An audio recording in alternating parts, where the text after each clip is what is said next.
On this episode of Far Out, A little close there, aren't you, Glenn?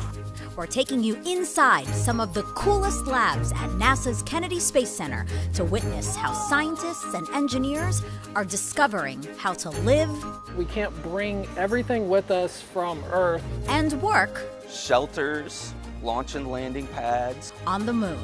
It's science you can eat. Science you can eat. So let's try some. Good, because I'm hungry. See for yourself how NASA is reimagining life as we know it for the lunar surface. Okay, so I just press print? Yeah, go for it. I'm gonna print something out of lunar regolith. You think you know NASA? Well, think again. I'm Megan Cruz. Come with me to experience the extraordinary, the unexpected. This is Far Out. Humanity has long been fascinated by the idea of going to the moon. But it wasn't until President Kennedy said We choose to go to the moon in this decade. that we made it a reality. His challenge sparked NASA's Apollo program, and suddenly, the impossible became possible. Astronauts first landed on the moon in July 1969. And NASA kept sending astronauts there until December 1972 with Apollo 17. That looks like fun. But the longest any of those astronauts spent on the moon was about 3 days. Now, through its Artemis missions, NASA wants to return humans to the lunar surface for much longer. First a week, then eventually months. Not just to drive that cool rover again, but because we need to know how to live here before going here. This ambitious goal will drive scientific and technological advancements that ultimately benefit us on Earth. What are the things you need when moving to a new place? Well, for one, you need a place to live. Lucky for us, we know people in the lunar construction business This is SwampWorks. This is a lab that's all about innovation. and has been for decades. Before SwampWorks, this was Kennedy's astronaut training building, where they practiced landing on the moon. Now, Nathan and other researchers are here to transform lunar regolith. What the heck is regolith? It's essentially the moon's version of soil, but it's nothing like our soil. It's more like coarsely ground up volcanic rock that can cut like glass, and dust so fine it gets everywhere. Just ask some of the 12 men who walked on the moon. Although the surface appears to be very, very fine-grained as you get close to it, it's almost like a powder. NASA wants to use this regolith to build homes and other structures on the moon. This would be a structure, unpressurized, kind of like an open garage. It will also have regolith piled over the top of it, and the regolith will provide astronauts protection from the radiation that we have on the moon, and it will also protect them from meteoroid impacts. But it looks like you also have some rope here, and Yeah, these are other really cool things that you can make. so what is this? This is called basalt glass fiber. You melt the regolith and pull it into very fine strands and then weave it into different fabrics and ropes and other things that are useful for infrastructure. Wow, this is super impressive. It doesn't feel like something that was made out of rock. NASA would also want to build a launch pad. Imagine landing a rocket on Cocoa Beach. The sand would fly everywhere, right? Yeah. Well, if you have a bunch of equipment sitting next to it, you don't want it to get sandblasted. Right. So we have to prepare a surface where rockets can land on. How would you do that all on the moon? With this machine, of course. Oh, I thought this was a coffee machine. I was gonna ask you for a latte after this. Sometimes I wish it was a coffee machine. Instead of coffee grounds, Nathan says we'd pour in regolith and plastic to make moon concrete. Better than bringing our own concrete from Earth, because that would be expensive. You'd need about 125,000 tons of concrete to make a launch pad. That would take thousands of launches to get all that concrete from Earth to the moon. So can you show me how this all works? Can we make some pellets? Let's do it. Okay. Before we begin, we mask up so we don't breathe in the regolith. By the way, this is not real lunar regolith. It's crushed up rock from here on Earth that Nathan says is very similar to the real thing. See how it's very it's dusty? so fine, yeah. So be very careful dumping it in. Okay, oh, it's heavy. How much do I dump in? Keep going. Keep going. That's good. And here's the plastic. Okay. So just pour some in this one over here? Yep. Okay. Now it's time to start up the machine. All right, hit this button. Yeah, you got it. Okay. And now the machine starts to run. And faster than you can say espresso, it starts melting the plastic first. So now you can see we have plastic Oh, coming off. whoa, okay, yeah. This is not how it usually looks Okay. because we don't have the extruder nozzle on. Okay. But you get a chance to at least see what the material looks like. Looks like snot. So when do we add the regolith? I think we're at a good point to add the regolith Nice. right now. Okay. Okay, so now you can see the regolith is also going in. Oh, right, now something's coming out of this one. Yep. This mixture will get darker and then will be cooled in water before it's cut up into pellets.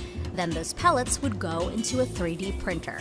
For that part of the process, let's go to Jaden Chambers, a robotics and automation engineer. And here we're able to monitor and control the temperatures. We're able to see the printer in action while also manipulating the offsets, the speeds, the position. If we want to start the print, I just go over to this tab right here where we see all of our files. Click on this NASA logo and you can go ahead and just click print and it'll start it right on the printer. That's it, that's all I need to do. That's all. Just This clicking a is button. Yeah. easier than the printer in my home office that keeps breaking down. Okay, so I just press print? Yeah, Whoa! there it goes. This printer was designed and built by NASA from scratch. It's faster than most other 3D printers and can print bigger things. Right now, this material has the structural properties of wood, meaning like when we put it through strength testing, it is as durable as wood would be. The goal is for their moon concrete to have the best qualities of both wood and concrete. Jaden loves the challenge. You know, since we're kind of pioneering this thing, we can't really predict how it's going to act until we actually test it ourselves. The other challenge is scaling up productions, make more concrete, print bigger things, and to combine the two machines into one. Look, they're already making great progress. As one machine. Yep, exactly. Wow, so the machine that we looked at before Yep. and this machine Combined. together, Yep. doing and it all on hooked its up own. to a giant robot arm. Wow. In the end, remember that launch pad? Nathan wants to be able to build that pad within 2 weeks. Incredible, right? That would typically take months. But what about what we're printing right now? It's still going, but lucky for us, we can fast forward. After speeding through about 40 minutes, Oh, it's really stuck on there, huh? Yep, there we go. Whoa. And you can go ahead and pick it up. Oh, really? Yeah. It's not. So it's not going to be No, hot. it'll be cool. Go for it. It Oh, hardens wow. almost immediately after hitting the bed. Oh my gosh, it's just like a little warm. Yeah. I'm surprised because you said the nozzle was 200 degrees Celsius. But as soon as it comes out and hits the air, it cools down just like that. while the science and technology is impressive, I'm also impressed by Jaden. Did you ever expect that you would be working on building structures on the moon? Never in a million years. I started in fast food, you know, but I had like a vision in mind that I wanted to obtain, and I just started reaching for the stars, and here I am. Well, we're lucky to have you here at NASA to make these structures on the moon, like we were saying. What do you think about me taking this as a souvenir? Go for it, yeah. Taking it It's as a yours. souvenir. There you go. So, NASA is working to make its own material to build structures on the moon. But before you can bake that cake, so to speak, we have to gather the ingredients. NASA has a plan for that too, using clever excavation robots like this one. Let's check it out on the other side of the SwampWorks lab with lead robotics engineer Drew Smith. Nice to meet you. Hi, nice Name's to meet Megan. you too. Hi, Megan. And what are you showing me today? So this here is our big bin. We call it the big bin because it's full of 120 tons of lunar regolith simulant. Can we see into it? Yeah, or- let's open up the door and take a Oh, look. nice. Yeah, it's like you're literally on the moon. And yes, we're totally getting in there. But it's kind of hard to hear one another inside, so we're gonna chat out here first. Drew says NASA uses different kinds of regolith simulants. What's in here is crushed volcanic rock from Arizona. And if you're wondering what that feels like, It really sticks to your hand. I mean, Yeah, it really just does. did this a little bit and now it's all over my hands. Yeah, it's a super interesting type of simulant. There's no way to really get it off. Yep, you just got to wash it off with water, and this was one of the major challenges that the Apollo astronauts had when they did their walks on the moon. We talked about that with Nathan too. Later in the episode, we'll show you what NASA is doing about it. So I see you have a rover in here, so what's with that? Well, we can't bring everything with us from Earth, so we have to be able to excavate what is there on the moon. I see. To convert it into oxygen and water and everything else to be sustainable. How would that work? Basically, everywhere on the moon that you go, the dirt contains oxygen in it. We have to be able to dig the dirt to bring it to a processing plant. So you can actually get oxygen out of the dirt. That's right. Sounds like a great plan. However, you can't bring a big bulldozer with you on your rocket, right? Because it's too big, too heavy. Sure. So NASA's small solution for this big problem, da-da-da-da, Razor. So this robot's special because it's the way that it digs. Think about a backhoe here on Earth. Its massive weight keeps it on the ground while it digs on one side. But remember what Drew just said, we can't deliver a heavy machine to the moon. But with Razor, you're digging on the other side as well. Digging on both sides keeps it on the ground. That way, you don't need it to weigh a ton. But where's the steering wheel? Yes, it's a video game controller. I would not have expected that. Yeah, we use these controllers for lots of different reasons. They've gone up through a lot of ergonomic studies, right? So they make these things really easy to hold, get to all the buttons, and the software makes it really easy to map all your different operations with your buttons. So nice. This is what we use to control a robot. I will preface this with I haven't played video games in a very long time. So I get a few tips. Yep, it's actually really simple. And off we go. Should I try to go over this rock? Yeah, you can drive over top of it. Kind of go and hit it with one of your wheels. Oh! And so how do you dig? So digging, you would put the arms down to dig. Okay. And then you would turn the drums on. So now that we've taken it for a spin, it's finally time to get in there. But Drew says I have to hop into a bunny suit. Kid size, please. I haven't put on a bunny suit, actually. I don't think since I've been here at NASA. This is my first bunny. I think so. Yeah, look good, right? Look good. I know it. A little close there, aren't you, Glenn? Right away, I notice a remarkable difference between this dirt and anything I've experienced before. Oh, yeah. It's like it's water. Like, It's a really interesting type. So you can kind of see, like, if I take just like the least fluffy material away, it's like super hard. Yeah. Right? Why does this feel so different than like our dirt? It's about the particle size and the particle shape. Thanks to weather and time, the particles on Earth are worn down into a round shape. Think of the ocean waves rolling constantly over the sand. The moon, however, gets more of a sledgehammer treatment. Those particles haven't been weathered. They've been crushed by asteroids slamming into the surface. That creates the small, jagged particles covering the moon. Is it just me, or do you want to like make a sandcastle or a sand angel? You know what I mean? Yeah. Have you made a sand angel? I cannot confirm or deny that, but... All joking aside, this Big Bin is such a huge asset for NASA.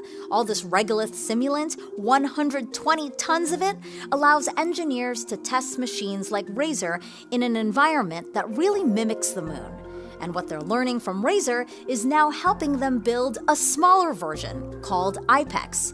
It's IPEX that will eventually help our astronauts live and work on the lunar surface. That was a really cool experience.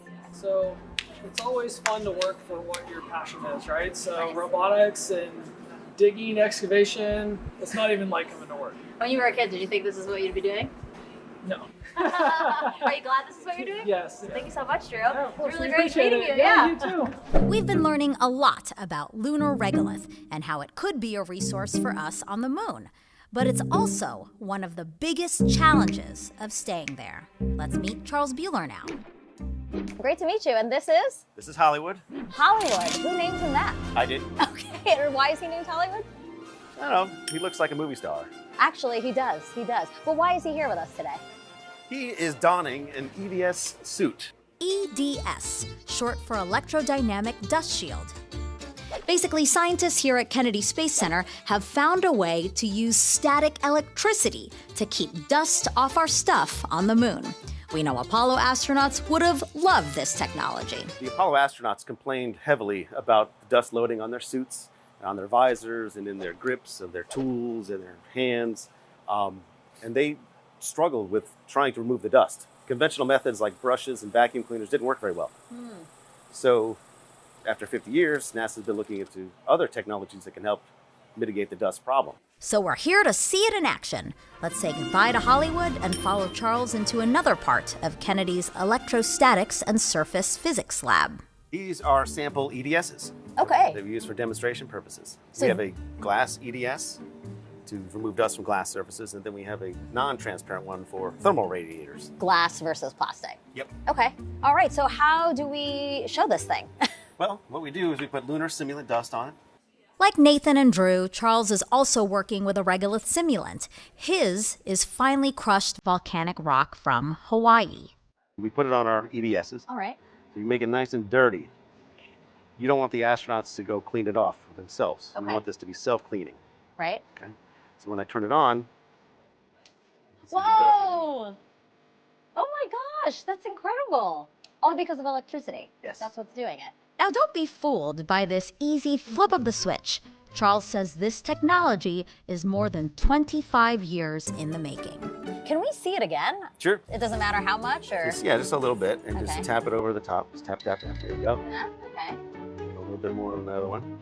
Put a lot on there, goodness. Oh, so sorry. That's okay. I really want to see the science work. All right. Okay. Is that right there? Okay. Okay. And then, so what are you doing here? I'm energizing this little tiny circuit. Okay. Okay. So that circuit puts out our voltage. In this case, it's about plus or minus 2,000 volts. Okay. And how does that compare to something we have in our house? 2,000 volts is much higher than we normally have in electricity. That's a high voltage system, but it's very low current, Okay. so it can't hurt you. Okay. So if you like, you can push this button. I would like that. Thank Go you. ahead. So I just press this Yeah. one right here? There you go. Whoa. You put a lot on there, so it's going to take a couple more seconds to remove, but there you go. Okay, so it works here on Earth, but what about in space? The team successfully tested the technology on the International Space Station. So a recent launch sent EDSs to the moon. They will test if they can keep solar arrays clean. You can't clean them easily. So we've incorporated EDSs into the cover glass of those. Oh, wow. They will also test the technology as a teleportation device. This device here is a conveyor. Oh, wow. So you can actually take a pile of dust, remove it, and make it reappear somewhere else. Charles wants to show me one last EDS. For that, we need to visit our friend Hollywood again, who, remember, is wearing an EDS. And who thought to make fabric out of it? Well, we've been making fabric EDSs for a long time. Okay. But one summer I had 11 interns, so I said, well, go make an astronaut suit that's self-cleaning. Told them what to do, and they had so much fun building this guy. And when they filmed one of their tests, keep a close eye on the dust on Hollywood's sleeve. Poof! Gone! Not like magic, but science. You love to get the young people excited about electrostatics. It's a hard field to get people excited about, but when they see something like this, it really motivates them. And do you think it'll really make a difference and really make our goals of going farther and farther into the universe easier? I think so. Yeah, because there's going to be a lot of dusty environments that we're going to encounter. So how do you feel, you personally, seeing this come to fruition? I'm excited about it. I really am. So we've been digging, building, and cleaning on the moon. I don't know about you, but all that work really works up an appetite. And that's another challenge when it comes to creating a community on the moon. Food. In the beginning, this is what astronauts could eat. And they washed it all down with Tang. Remember that? Today's meal choices are giant leaps better. But access to fresh food is still a work in progress. Just ask some of Kennedy's space farmers, Joya Massa and Trent Smith of Kennedy's plant processing area. So first we're going to go into our controlled environment chambers, but because we've come in from outside and we may have insects on us, we have to wear lab coats and gloves when we go in these chambers to keep the plants safe. So in here we've got tomato plants. Oh, wow. Oh, that's amazing. And these are an engineered type of tomato that might be a good candidate for space space because they grow very fast. They produce a lot of fruit. Right now, Joya and the team are testing what external conditions help or hinder growth. They do the same kind of work on the International Space Station. Maybe different CO2 levels, different light levels, or we can test adding fungi or beneficial microorganisms. Why are we trying to grow plants in space? On the space station, we can send things up, and they get fruits and vegetables, but they only last about a week or so after the vehicle docks. But when we go to Mars, there won't be any option, besides growing our fresh vegetables if we want those. There's no grocery stores. But I was not born with a green thumb. So, thinking about growing plants in space, how do you plant and water crops with little to no gravity? What would moon dust or space radiation do to those crops? Yeah, we have a whole list of challenges. Even things like, figuring out which plants to grow well in that environment, how to keep them very small. Like these tomatoes are very small because we don't have a lot of space to grow plants. Yep, space is a problem in space. Wow, this is so cool. So what are these? So these are different lettuce plants. Okay. We're now in another chamber where they're growing lettuce to see how this vegetable responds to different shades of light. It looks kind of like a nice daylight spectrum, right? But it's made up of blues, reds, greens, and whites set to different intensities. Joya says changing the light spectrum could change how these taste. They have a lot of unique responses to light, and we're still learning what those are. So we're working through this process with a lot of different crops. But one thing's for sure, whatever they choose to grow for longer, farther missions must adhere to the strictest of criteria. That they grow well, produce a lot of food, are safe, nutritious, and delicious. All this talk of food is making me hungry. Thankfully, we have something on the menu. Been growing microgreens, and so microgreens are just basically young plants Beautiful. that have grown for about 8 to 14 days. That's it? 8 to 14 days? 8 to 14 days. Wow. It's one of the reasons why we think it might be a good crop for space, because they grow quickly, they taste good, they're typically more nutritious than the mature plant. It's science you can eat. Science you can eat. So let's try some. Good, because I'm hungry. I'm ready to scarf down a whole tray, but I guess I have to wait a little bit longer. Time to take off the lab coat and grab some scissors. We'll start harvesting some of these guys so you can taste some of these. Okay. So the way that you'll harvest, so I wash my hands, so I'm all food safe. So you'll grab a bunch. Okay. Cut it about midway on the stem. Oh gosh. That's it. I see. Yep.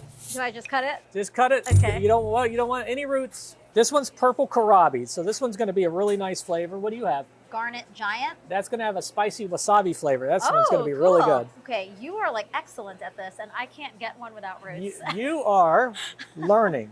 So again, just grab a bunch and then cut midway. That one was finally better. See, you're improving. Joya is kind enough to wash them before we chow down. So we have all the different ones here. They have different flavors. And imagine if you were on an airplane for 6 months. Wow. Eating the same food. I know. And then you grew these, and now you're going to eat them. Okay. Right? What a big deal that might be. Don't get me wrong, our astronauts are fed very well by our friends at NASA's Johnson Space Center and typically get fresh food with every cargo resupply mission to the space station. But imagine having a constant source of fresh food while out in space. You know what I heard? That when astronauts come back from the space station, you think they want like pizzas or hamburgers, but they actually want salad. Yeah, fresh food. You can smell it now. And it smells like nature. Fresh. Yeah. So what about the taste test? This one is the Russian red kale. So I'm not a kale fan, but this is kale I'll You're eat. not? I love kale. No, this is. So I like to do little hand salad, so I just put it in my hand. I need a bigger piece. Mm-hmm. So it has a nice, fresh, nice crunch. Okay, so let's try Garnet Giant. Okay. If you like spicy, I love spicy. I do love spicy. Hey, save me some. I'm telling you what. There you go. So this should have a nice wasabi flavor.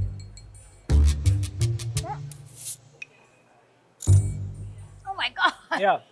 It's good, but I did not expect this to be so potent. So that one might be good if you were going to put it on a sandwich or maybe in a whatever dish that they have, they can augment their meals with fresh food. Trent offers me more microgreens, each one just as yummy, but sort of similar as the last. Is there a reason for that, like the spicier kinds of varieties of microgreen? In microgravity, there's no gravity pulling, blood to our feet, so that's why astronauts sort of have puffy face. Puffy, yeah. And sometimes that can affect the way that they smell and taste food. So what, they need something more spicy so that Some they can really taste astronauts enjoy the spicier flavors. You really want flavorful food. All of our crops that we send to space station are tested at Johnson Space Center in the food lab for acceptability. They have to taste good. Yeah. Just like at home. You're not going to eat stuff that doesn't taste good. Sadly, it's time to walk away from the salad bar and into another lab where the team worked through another challenge. How do you handle dozens and dozens of seeds in microgravity? Carefully. Very carefully. They'll go everywhere.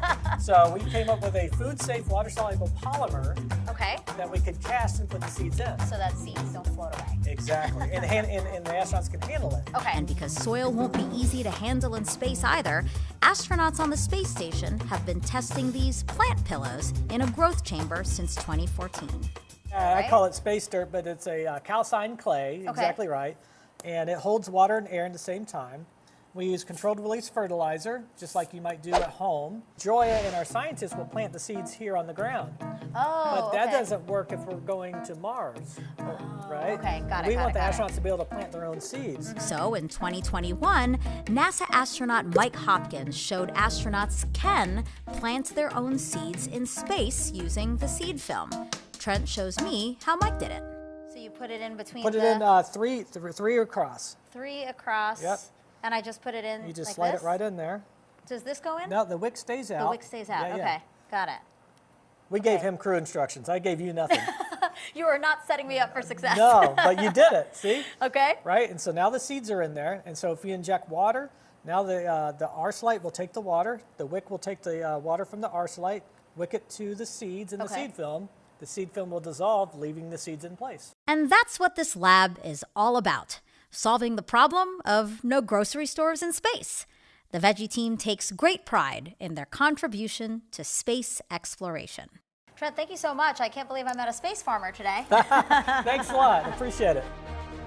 So yes, traveling to the moon and beyond comes with a lot of challenges. Some obvious, like which rockets and spacecraft will take us there, and some not so obvious, how we'd build houses, grow food, and fight dust. But teams across NASA are inventing, testing, and transforming what our daily lives could look like in space and here on Earth. Before we say goodbye to Nathan, I really don't like how I did that. Sorry, one more time. Which is the equivalent of 14 Earth days, because... Sorry, 3, 2, 1.